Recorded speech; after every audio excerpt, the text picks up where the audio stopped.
Vandal, bonjour. Bonjour. Vous dites il faut instaurer un minimum de résilience alimentaire. Est-ce que vous pouvez m'expliquer?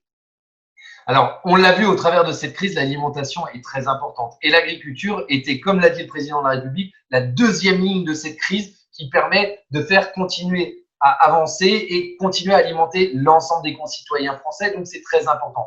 Au travers de cette crise-là, je pense qu'il va falloir qu'on fasse évoluer l'agriculture, mais évoluer notre alimentation, notre économie française. C'est pour ça qu'on parle de la résilience. La résilience, c'est bien le point de vue que l'on a à gérer les risques sur nos exploitations, sur nos entreprises, sur notre alimentation.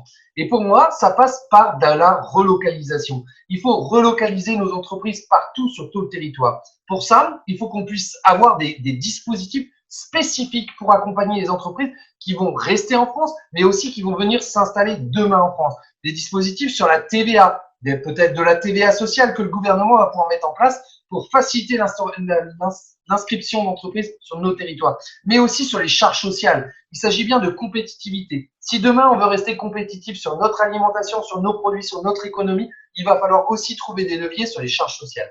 Et puis, derrière l'État, beaucoup d'autres acteurs vont pouvoir intervenir. Et c'est le cas avec les projets de territoire, en associant les régions, les conseils régionaux et les conseils départementaux, qui vont accompagner ces entreprises-là, qui vont les diversifier, qui vont les orienter. Je pense par exemple avec la création de nouvelles startups sur nos territoires qui vont être encore plus en lien entre le consommateur, l'agriculteur et l'industriel pour inventer de nouveaux produits qui vont répondre aux attentes sociétales. Et les départements qui vont aussi accompagner l'ensemble de ces entreprises, l'ensemble de ces jeunes sur leur territoire avec peut-être l'accès au foncier, qu'elle soit pour l'agriculture, mais aussi qu'elle soit pour l'agro-industrie alimentaire. C'est très important de garder cette économie sur l'ensemble des territoires pour répondre à des marchés très locaux. Et on l'a vu, nombreux de nos concitoyens sont venus sur nos exploitations pour venir chercher des denrées alimentaires, mais beaucoup aussi doivent encore aller dans les supermarchés. C'est pour ça que notre agriculture, elle est diverse, elle est plurielle et qu'il faut qu'on la garde, mais surtout au niveau local.